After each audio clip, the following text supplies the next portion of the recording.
I'm Charlie, and this is Stereo Hysteria. Our February artist of the month, Dag Juhlin, is one of the busiest musicians in the greater Chicago area. By his own estimation, he's been a member of at least one band ever since 1978. From the mod-inflected Midwest power pop of the Slugs, formed with his brother Greg on bass, to his work with Pondering, a genre-bending collective centered around songwriter Frank Orrell, to Sunshine Boys, a rock band with Jackie Schimmel and Frida Love Smith that boasted some of Dag's strongest songwriting yet.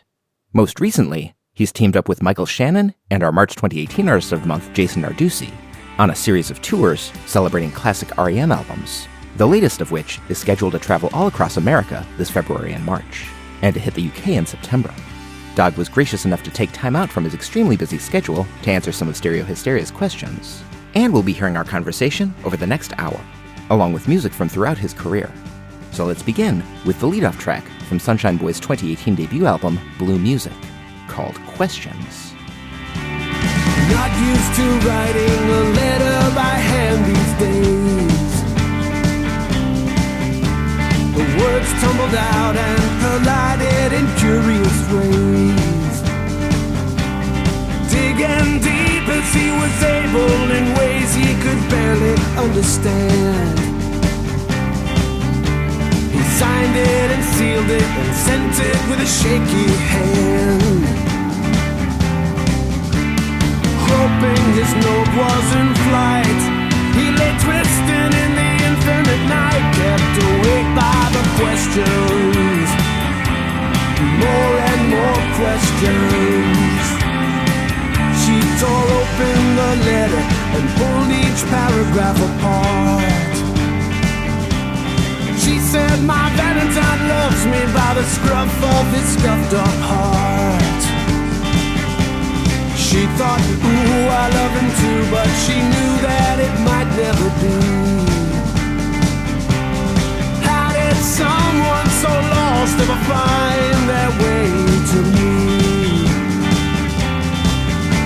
This poor boy's tied up in a knot, and of all the things that he's got, he's mostly got questions, more and more questions.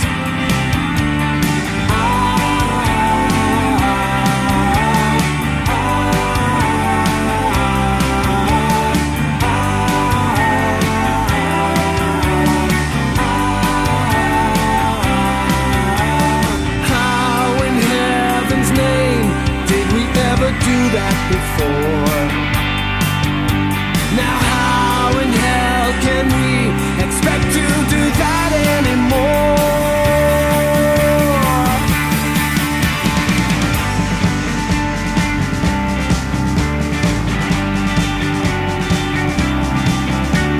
She took her tea and retreated beneath the eaves, looking at her favorite tree and reading the leaves.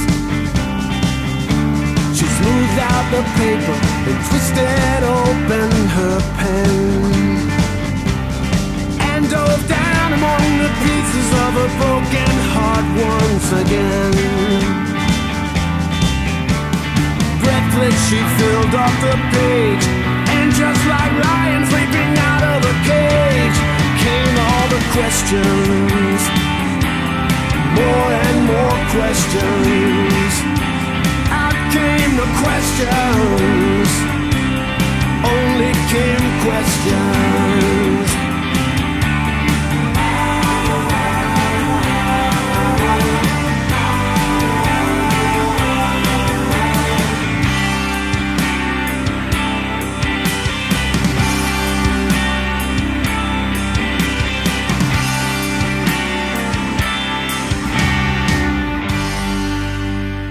I usually like to start these conversations just sort of asking about the role of music in your family as you kind of came of age. Okay. Because obviously you and your older brother Greg went into music together, but were your parents particularly musically inclined, or were there any records or songs on the radio that got you excited about music initially? They weren't inclined in terms of playing instruments or there being instruments around the house, but they had a good record collection. It was cool, and we had access to all of it. The only thing that our father warned us to stay away from was the Lenny Bruce records. So everything else we could sort of get into. They didn't have the stickers yet.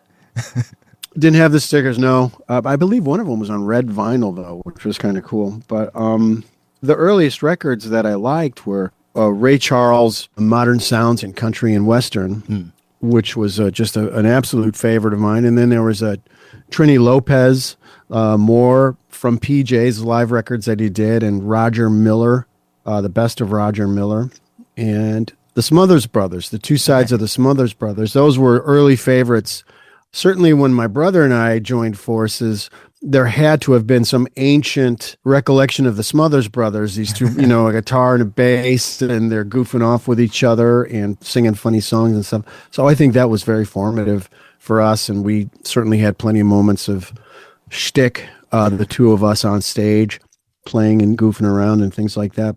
I had an infatuation with instruments and guitars kind of early on, but I only acted briefly on it. I know that I got kind of a plastic Sears guitar, maybe around first or second grade. It wasn't until about sixth grade that I made a concerted effort to seek out the guitar and learn how to play that. And what was your first band? Was it the Slugs, or was there something before, pre-Slugs? I started playing, I guess, in around 75. In 78, I joined a band in high school. I think it was probably the summer after sophomore year. And it was, for some reason, my friend Bob Lee, who was a really good guitar player, and I watched him and kind of learned how to play. He talked these other guys in this group called Horizon, which is, a great high school band name. He talked them into having me join the band as like the third guitarist. Okay. But he had to lie to them and say I was his cousin for some reason. So I started playing then in 1978. There's a lot of kind of Doobie Brothers songs that were popular at the time, and maybe some Kenny Loggins or stuff like that. But yeah, so it goes back to like 78. A little yacht rocky? That as it eventually became to be known. Yeah. Back when it was just rock, Right. Just rock, land rock, it really was back then. So yeah, that's where it started for me. And that was, like I say, 1978. And I feel like, I think it's accurate when I say that I've never not been in a band since then. Okay. So, yeah, we've been playing for a while. Let's talk a bit about the Slugs, because it seems like it got a local reputation pretty quickly for, really fun, energetic shows. But also, as you sort of alluded to, a little bit of the Smothers Brothers brawling antics. Yeah, there was all of that. We started off kind of serious, and I think our first entree into the city was playing a club called the West End, which was years ago, run by Sue Miller, who's now Sue Miller Tweedy, but she also then went on to book the Cubby Bear and Lounge Acts and stuff like that. But so we started playing for a group of mods. There used to be mod scenes that were developing around that, and it was like an all ages scene. It was really cool. And we had kind of a passing resemblance to the Jam, and we had an equal infatuation with the Who. So our early stuff was really crash and burn. It was loud and fast and tried to be poppy, and I didn't quite know how to sing. So I kind of just yelled at stuff. But I guess our true colors began to show, not just in terms of being humorous or whatever on stage, but we developed more of a poppy sound, more of not a crafted sound, but the kind of punk sound didn't quite feel authentic to us in terms of it being punk. We had a lot of energy, and we played very loudly, and we bashed and we hit it hard like the Jam or the Who. We did that pretty well, and that was kind of our sound. But things began to develop, and we let our humorous side out. We also let our kind of frustrations out in that we were maybe not getting as popular as other bands, and we thought maybe we had a slight chip on our shoulder or whatever. But we thrived ultimately, I think, on a kind of internal tension, and that was, good or bad.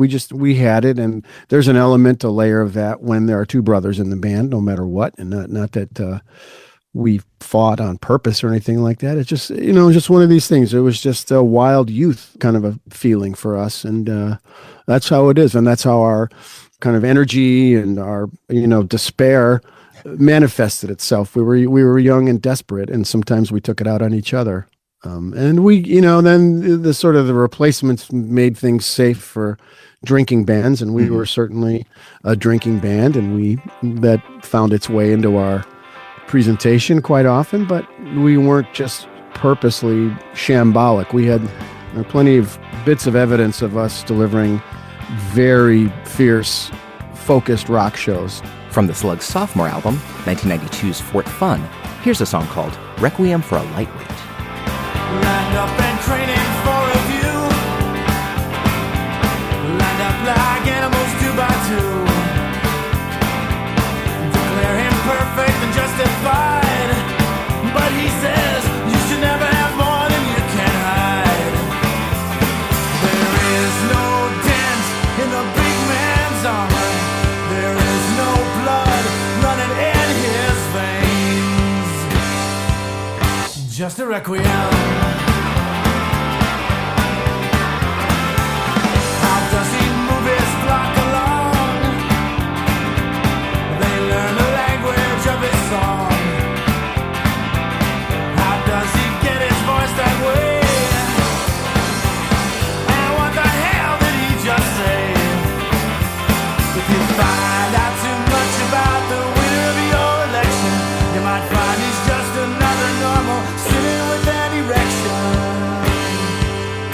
Just a requiem.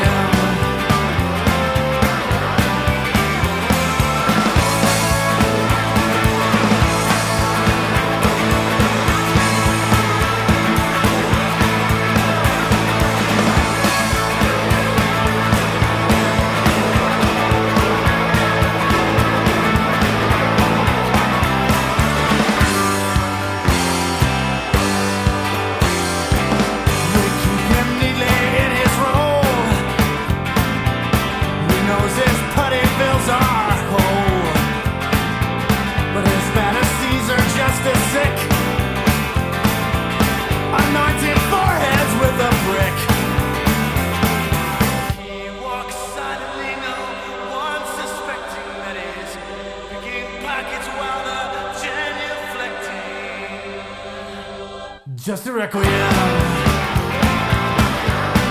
Oh, just a requiem. Oh, bring on that ways. Yeah, bring it to me. Oh, bring it to me. Yeah. Yeah, right now.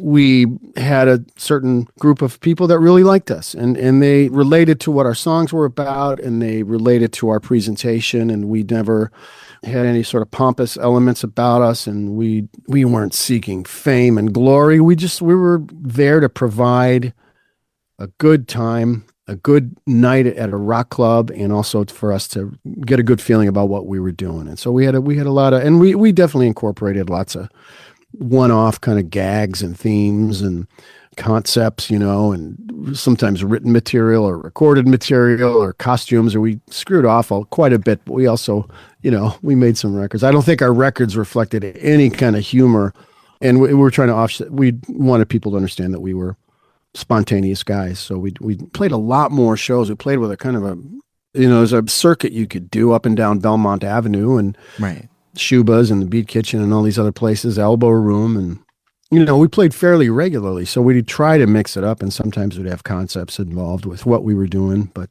we had a kind of a long period of being fairly busy. And it was also sort of your first association with Pravda Records, Mm-hmm. who have been sort of longtime supporters. They've put out Slugs and Sunshine Boys and the Expo 76 album. Uh-huh. So how did you first get involved with Ken Goodman and Pravda? Well, we really looked up to the service because they had records they were putting out, for themselves. They had that kind of DIY thing, and they kind of fluked their way into a career in some way in terms of having a record label, because they just put out I think they were going to school at Northern and had a tape, and they said, well, let's just declare ourselves a record label, which was in the air back then. That's Sure. how everybody sort of did it. Yeah, it's Our Band Could Be Your Life era, right? Yeah, exactly. Yeah. And so it was an exciting period. And so they did it, and we really looked up to them. We thought, here's guys that play this sort of heartfelt music, which we thought we were doing as well. And we thought they were great musicians, and we loved the quality of their material quite a bit. And we kind of ingratiated ourselves with them and ultimately Pravda. And I think Pravda we really leaned on them. I think Mike and I were working at the Pravda record store at some point, and not to say that they felt sorry for us, but they gave us, they put out our music, and they were cool. And I think we had a similar, Midwestern despair that they had. And then, so we did tons of shows together and did a lot of traveling, and their drummer married our sister. So they're literally family, right. All those. Yeah. In the early 90s, you joined up with Frank Worrell and Pondering. Yeah. And they were already sort of an established band in Austin, right? Yeah, they were. But they had really good luck in Chicago.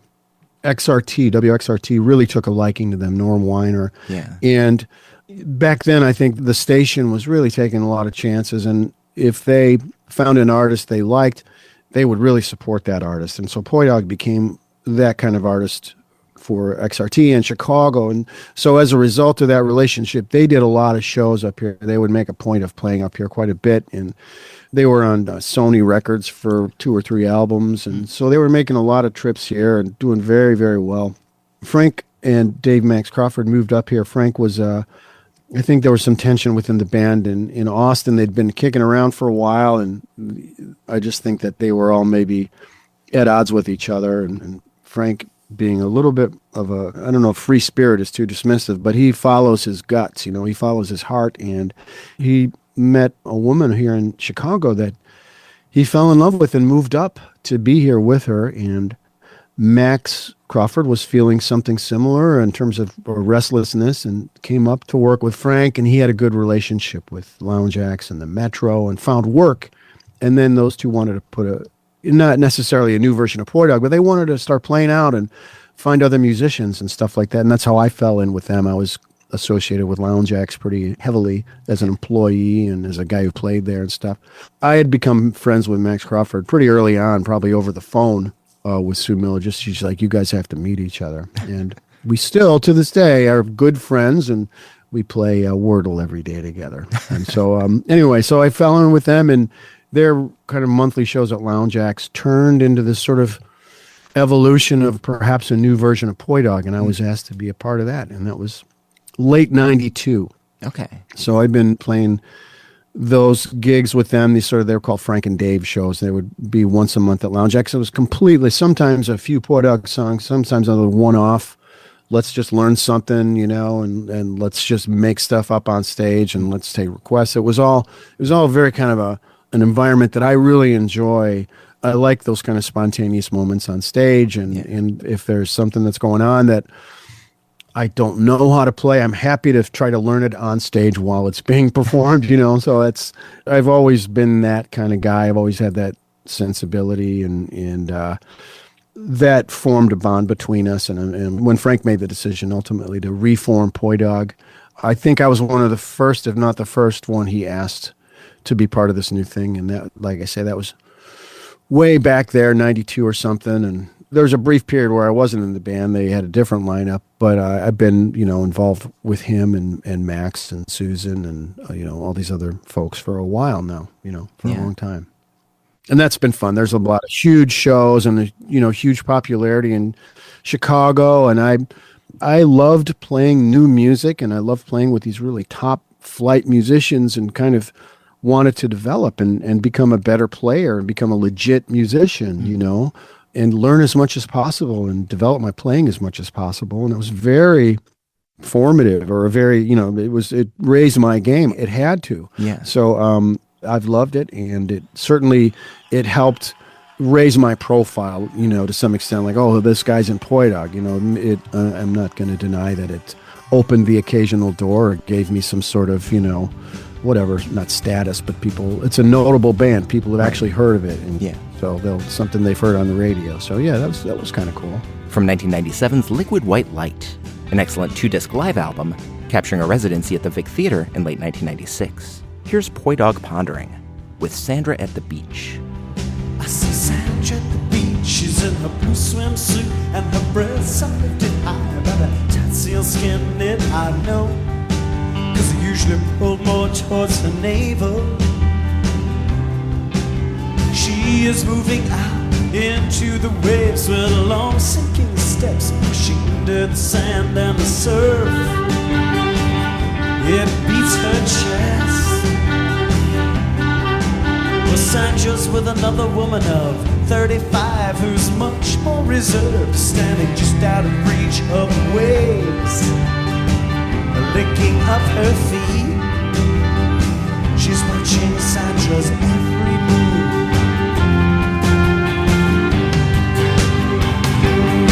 Sandra looks at me today, I think that she is in love.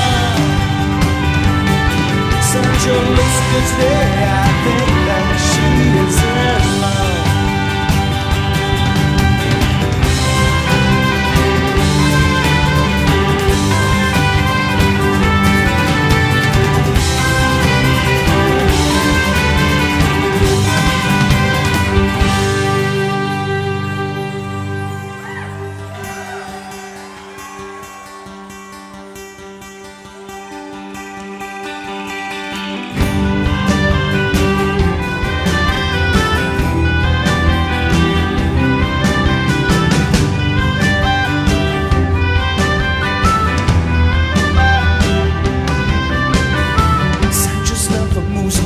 From the beach to the parking lot of the bathroom, I don't know, I couldn't see.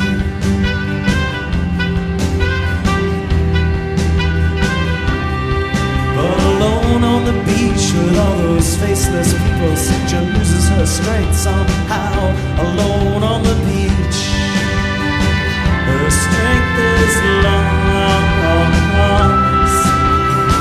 I don't know, but I have seen that. One don't make two, one and one make three. Sandra looks at me today, I think that she is in love. Sandra looks at me today, I think that she is in love.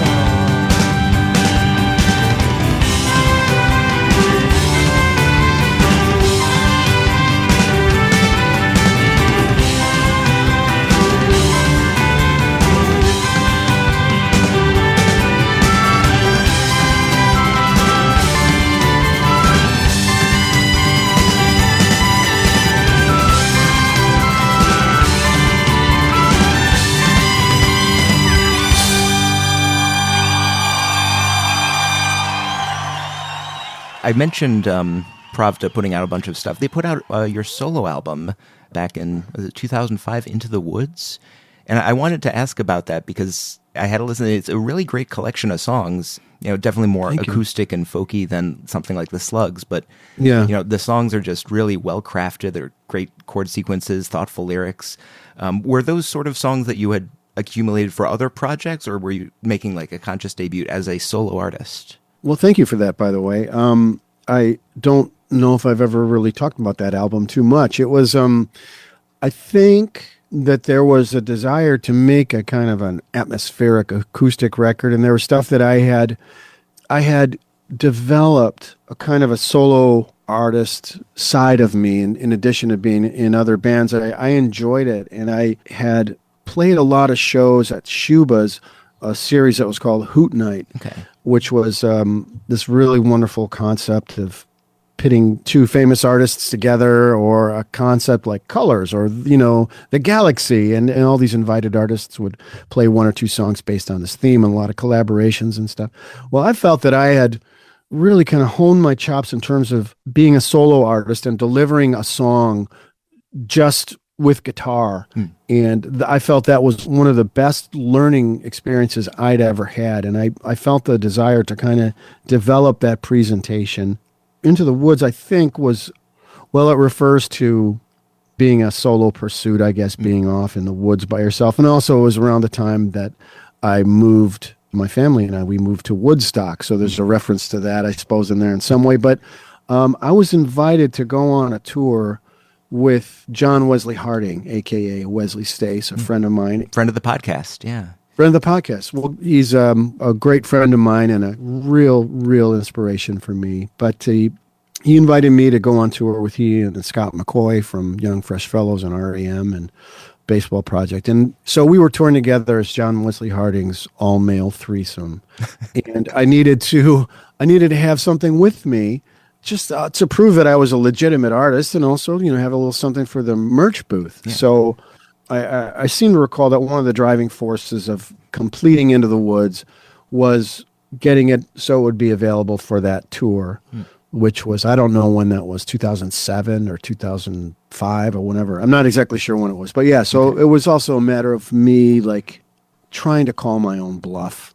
You know, like all these things you want to do and you never get around to them, or you find a reason to not do them. So I had to do it. I wanted to finish it. And thanks for mentioning it. And I think there are some pretty good songs on there. And it's got a kind of, I wanted it to be this sort of mainly acoustic, but I wanted it to have some atmospheric elements to it. And there's some keyboards and there's some sort of spacey guitar sounds and stuff. And there's one track at the end that has, I think that might be the only track with a drum kit on it. And that's Frank Oral from Poi Dog playing drums on that. And then I sort of put that away and started doing other stuff. But I've been thinking about it again. I've got some stuff that I'm thinking, well, maybe I've got a lot of different types of songs, and there's definitely a batch of like acoustic numbers, and so I'm thinking about doing that again when there's some time. Here's a highlight from Dog's 2004 solo album, Into the Woods, called New Times. Can't be perfect. It's far too late to be pure.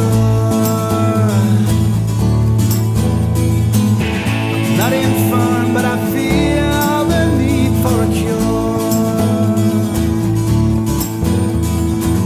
Got no religion, got no philosophy. Make my decisions and then sometimes I let them make me. New time, one in life.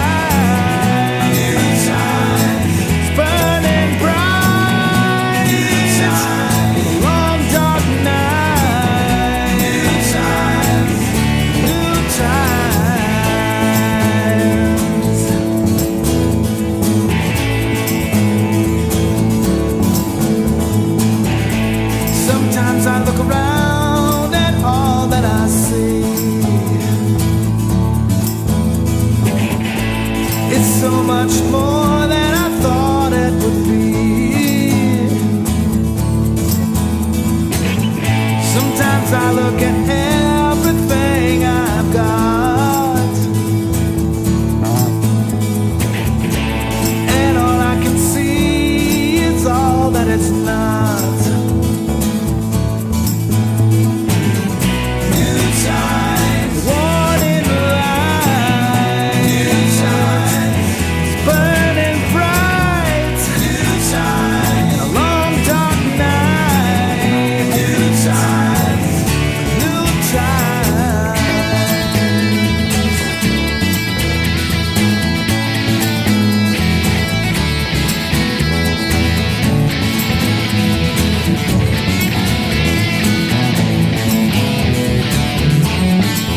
I'm not witty, I'm not wise, I'm just a dance with a decent disguise. I'm not old, not young, I've wintered, but I've barely begun.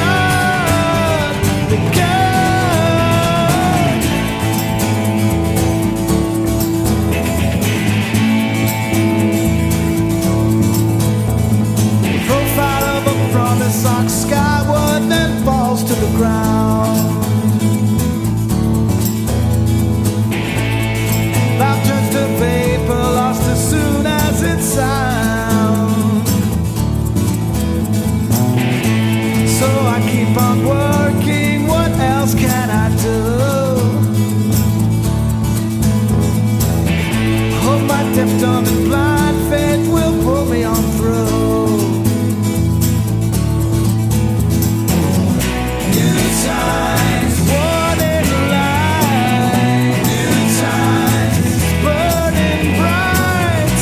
New times, long dark night. New times, new times. New times, new times. As a songwriter, do you tend to write to a project with a band in mind or a specific set of musicians, or are you just trying to put something on the page and work it out later? When Sunshine Boys started in 20, whatever, 15 or 16. When we first got together and played, I was so excited because I thought, oh, this is the sound for me. I'm so glad to have finally gotten a chance to play with Frida and Jackie. Jack and I had played together before, but when Frida came and joined, every day, that's all I thought about. That's all I wrote about. I wrote every day. It was all about Sunshine Boys. And it was in this zone. I was in this real kind of sweet spot of like, I know what these guys are like, how they play, what they're going to do to this number here. It's going to be fantastic. That kept me going for a while. But I've always had other stuff where I thought either I'll have a whack at a certain genre or write a song in the style of something else, or I've got just piles of other stuff. It's like, here's something from a musical I'll never write, or, or here's something that I'm always messing around with stuff, whether I'm like, what would it sound like if I just did something without guitars on it? I recorded a bunch of songs thinking I'm going to do a record and it's not going to have any guitars on it. And then that lasts like 3 songs, and then I move on to something else. So I've just got piles and piles of stuff, and a lot of that has ended up on Bandcamp, where there's, I don't want to say there's a couple hundred songs, but there's a lot. There's a lot of instrumental stuff. There's a lot of stuff that I just thought, oh, this is fun, and I just recorded it. If I have a requirement, if I'm playing with certain people, I might try to, write something that fits them, but a lot of times I'm just throwing things up and thinking this might be something I want to try, or like I say, call my own bluff on something. So I don't know. I think it might help if I actually focused on something. If I did say, all right, complete these songs now to make this type of album, then move on to the next thing. But because, gosh, I'm so scattered. I play with so many different bands, and there's, different projects that I'm working on that sometimes I just, like, again, with Sunshine Boys, when it came time to really get the songs together, I took a week and I went up to my in-laws' house in northern Michigan, and I went to this beautiful library in Marquette, Michigan every day, and I just sat there with my notepads and put the lyrics together, and went out to a cabin and recorded the demos and stuff. So I can do it. I am capable of settling down and focusing, but sometimes I need either a command or a deadline or somebody intention. Really impatient. Yeah, an intention. So that's something I'm going to strive for in the new year here.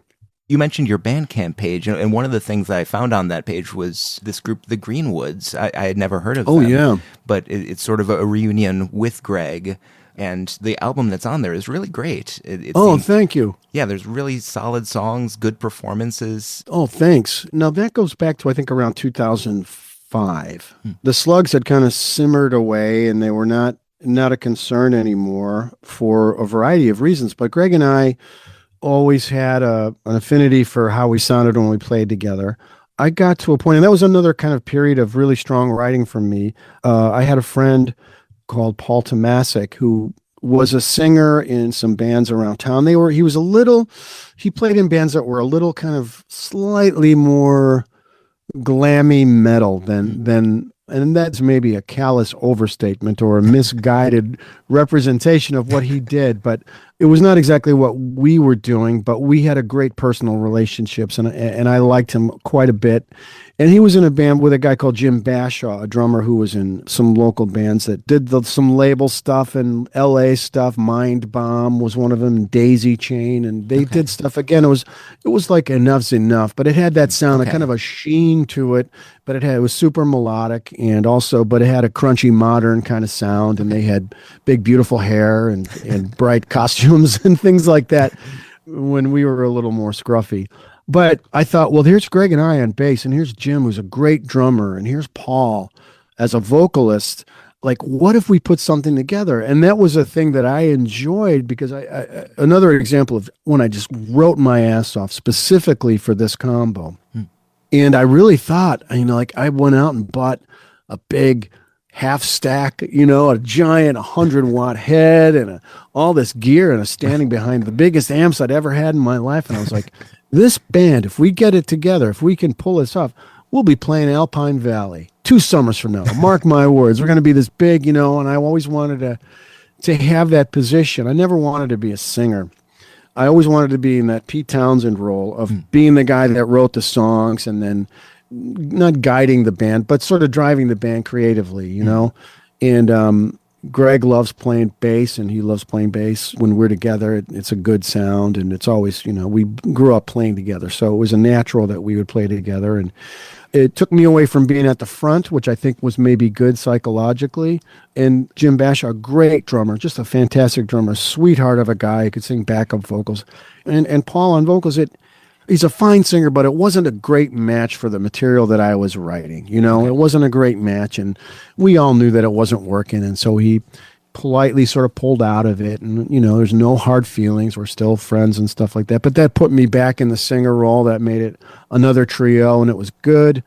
But again, tensions came up again, and it ended a little bit suddenly, but we all got over it. And anyway, but within that was a thing that kind of kicked off my writing again. And so I think that carried me over to when it came time to start writing again for Sunshine Boys, which was a decade later. But for some reason, I think it revitalized my writing, or got me kick-started somehow again. And I felt like maybe I'd gotten to a higher level than when I was writing for the Slugs. I just felt more accomplished as a songwriter, and maybe all the other experience I had with other players and other situations factored into that. And I found myself thinking, well, maybe I can sort of write songs after all. Maybe I've gotten to that point. From the Greenwoods' only album, 2010's Solid State, here's a song called How We Get There. I see it's gotten late again. I really should be on my way. This waiting's added weight again, and there's so many miles in a day. Just like as if in a play, the chorus got too long to say. Why don't you try something? Why don't you try anything? Nobody knows where anyone goes, but the place where we all end up is the same. How we get there is the game. How we get there is the game.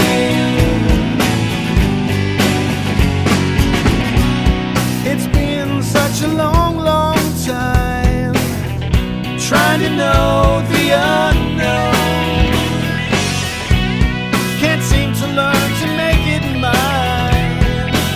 Sometimes I wish I was just shown, singing my only song, while the big hook keeps pulling me along. Why don't you try something? Why don't you try anything? Nobody knows where anyone goes, but the place where we all end up is the same. How we get there is the game. How we get there is the game.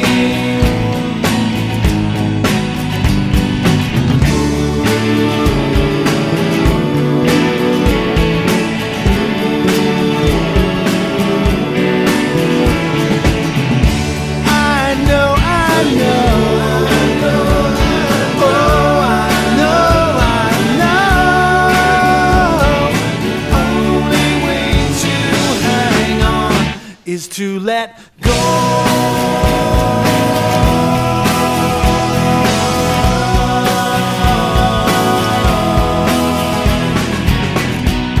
Take your cartoon balloons of thought and your poetry profound, box them up in quilted pine and put them in the ground. Hard to explain why it's so easy to refrain. Why don't you try something?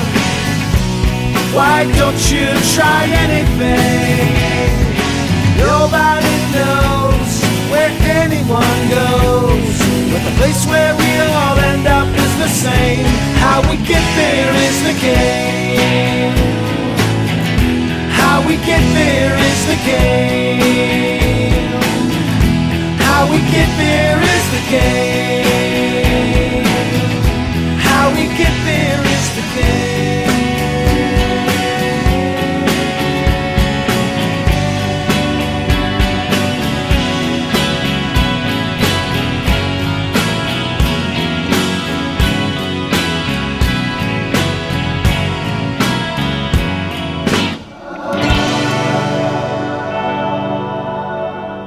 let's talk a little about the Sunshine Boys, because it seems like the original lineup was such a strong chemistry of, three individuals. Yeah. For a couple years there, you were just kind of strength to strength. Yeah, it was a matter of the personnel clicking in just immediately. And as I said before, I was off to the races in terms of writing.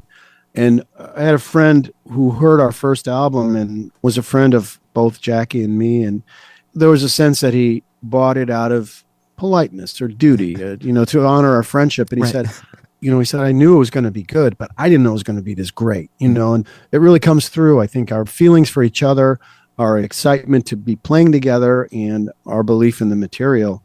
And so we had stuff that I had never experienced, at least for my music. I'd experienced a kind of refracted glory from certain elements of Poi Dog.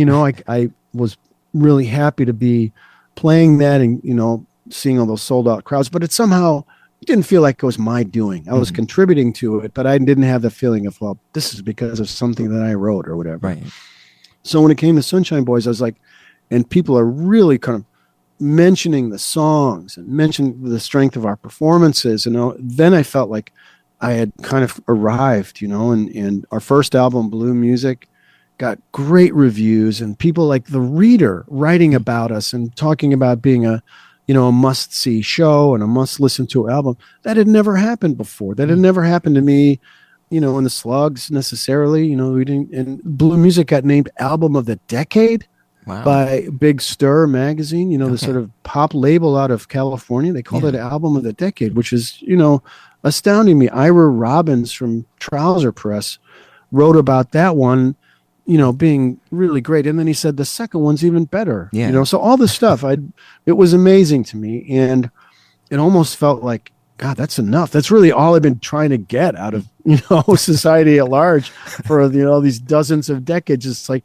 somebody just tell me that it's great. Somebody tell me that you're listening and you're understanding what I'm singing or crying or yelling about here. Somebody, connect with this. And it came out, and people were, they weren't just humoring me. They were people. I have friends. They make such a point of saying how that material still holds up and is still very meaningful to them. So that, to me, that felt like as much as a success as I've ever had. So that is great and very meaningful to me. And it's one of the few things that I've ever recorded that I will listen to for pleasure, or just like kind of like, wow, listen to this. I'm part of this. Right. I live such a long way away from the city that I've had so many long drives. There'd be times when I would listen to a Sunshine Boys record. I'll only listen to the bass or just listen to the drums, right. Just like I get to play with these people, and it's phenomenal. So, I'm a big fan, So am I.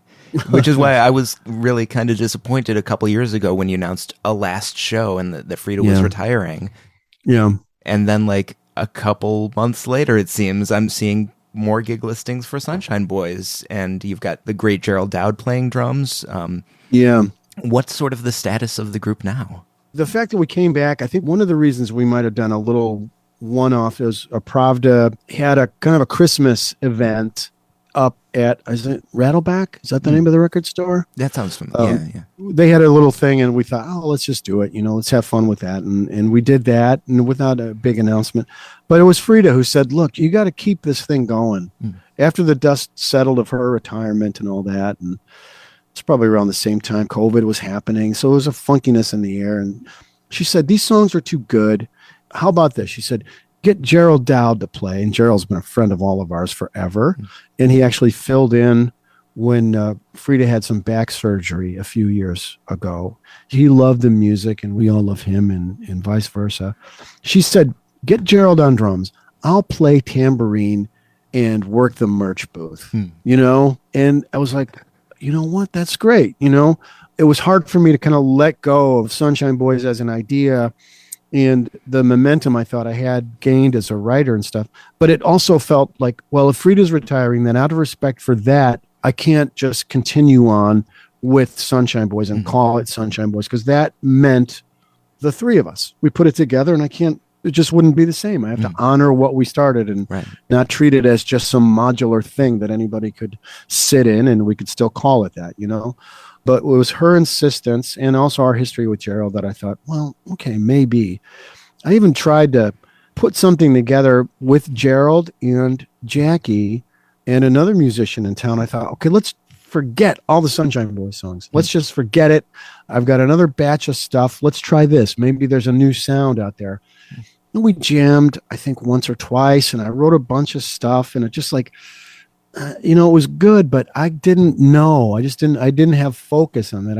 I wasn't feeling it. And then after Frida kind of smacked me around and said, you got to do this, I was like, okay, all right, I'll do it. And it began a more positive cycle. And I realized that there are a bunch of songs, that I've been writing songs. We got some stuff. We have a kind of a situation where we are trying to look at some dates for recording. We've got, something happened recently where I had a kind of a power meeting, an accidental power rock meeting with somebody. And I'm not at liberty to say much, but, it's like, you know what? I think there might be enough songs for a strong EP or maybe even a full-length album. So I just submitted a demo to Gerald and Jackie the other day, and we're sitting on a little pile of new material, and it feels mentally like it feels okay to be doing this. It feels like we're not exploiting it or whatever. We're honoring what Sunshine Boys were, and there's a new element because Gerald adds up, he's a very good singer, and he's playing a full drum kit. Frida was kind of playing a real pared down thing. And I don't know, it's just, there's an energy and there's a shared sense of being. And I felt like I've emerged from a kind of a mental state of, quote unquote, losing that band or whatever. I feel good about it now. And the songs are there and they feel really strong and they feel like a positive extension of what we had started. So I'm optimistic. And I think we have a very short little window of time we're going to be able to record, but I think we'll get a decent amount done, and it'll be good to hear it back on tape and see what we got going. But I'm busy with I'm going on a tour soon, and there's a lot of stuff that's keeping me from getting at that, and Gerald is the busiest guy in the world. I always say the curse of Gerald Dowd for him is that he's so good. He's such a great instinctive musician and offers so much that the curse of him is that if you wind up playing with him once, you're like, well, you have to join this band now. And him, he says yes, usually. He's just a guy who can't say no. He can't say no. He's just, yep. So anyway, very long-winded answer of saying that there is going to be more on the horizon. It just was a kind of a mental thing that I had to get over, and realizing that it's not gone and we can honor those songs, and we have a snappy sound and it's pretty great, and I'm happy about it. So I feel like we're entitled to call ourselves Sunshine Boys, That's really great news. I'm really happy to hear that. Thank you. Can't wait to listen to the new stuff. Yeah, there's some good numbers in there, I think. So we'll see. From a 2022 single, released as a thankfully not final farewell, here are Sunshine Boys with Underwater. If you took all the love in the world and you put it in a boat out at sea, and you wanted to set sail, please set sail with me. If you set down your case next to mine and you looked at me and said, let's go, we could teach each other everything we needed to know.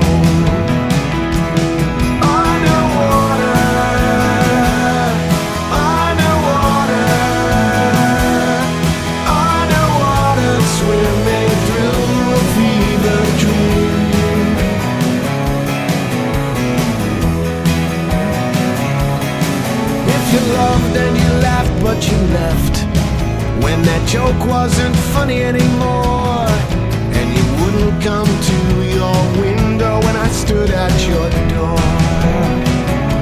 I would sleep with the rats in the alley through the miserable winter rain, but no freezing or fever could ever come close to the pain.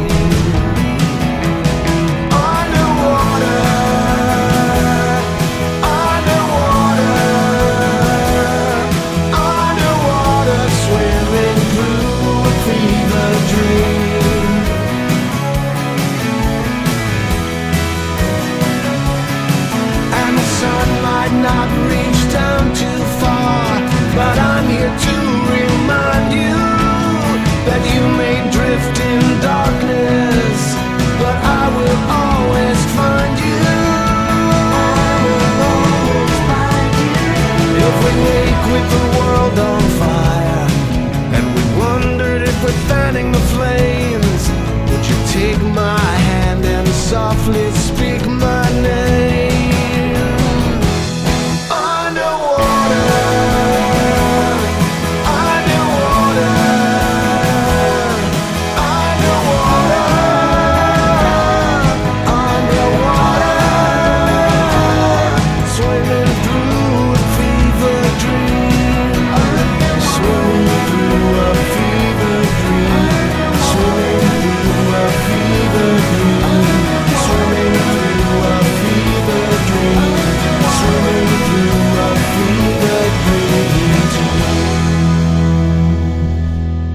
let's talk about the Michael Shannon and Jason Narducy REM tour.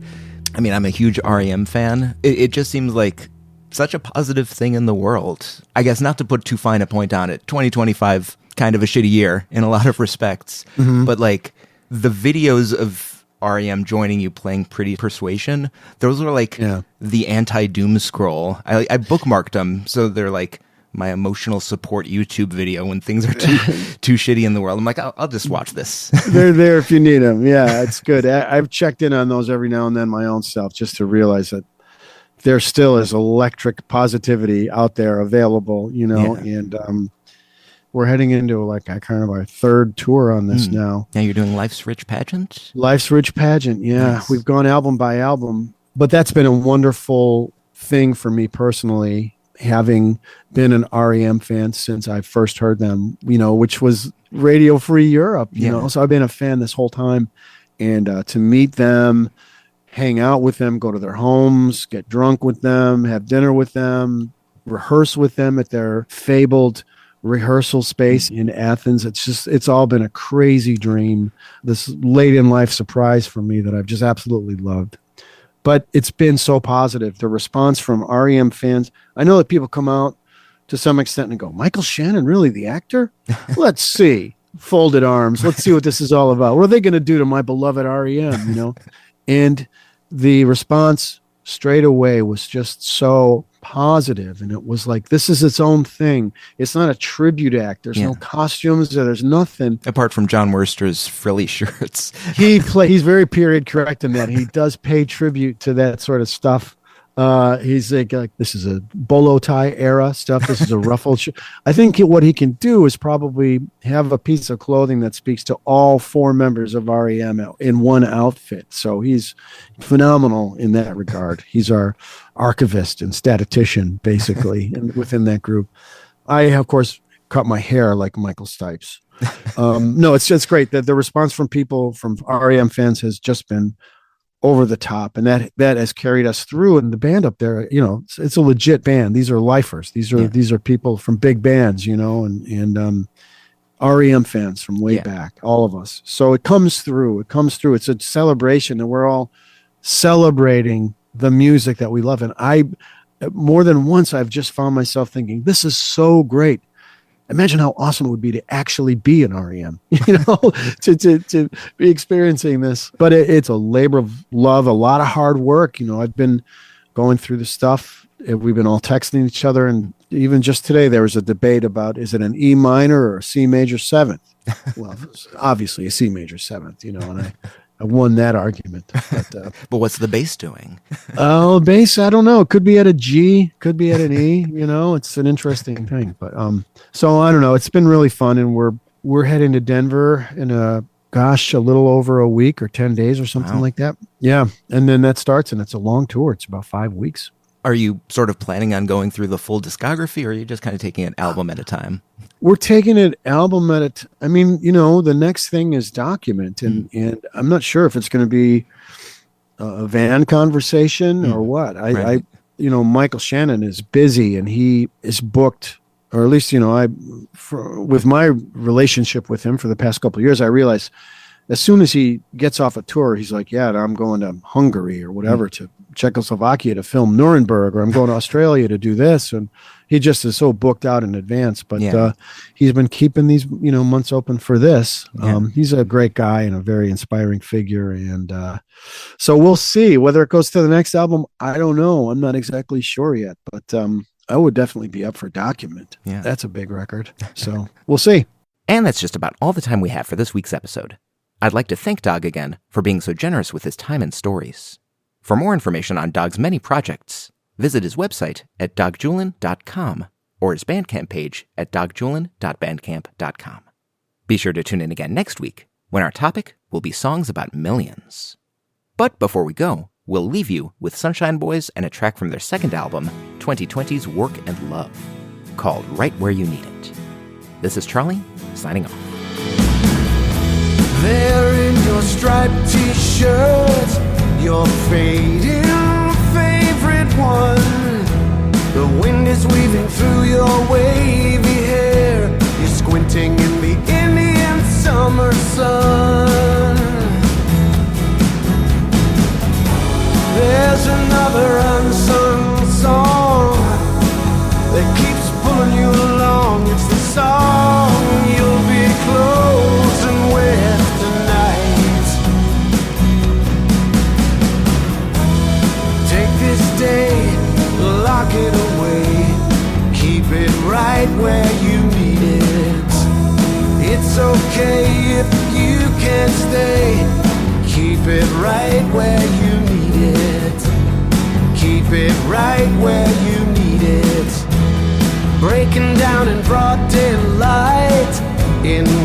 that no one can see. Home is just a nice idea now. It's not quite a place you can be.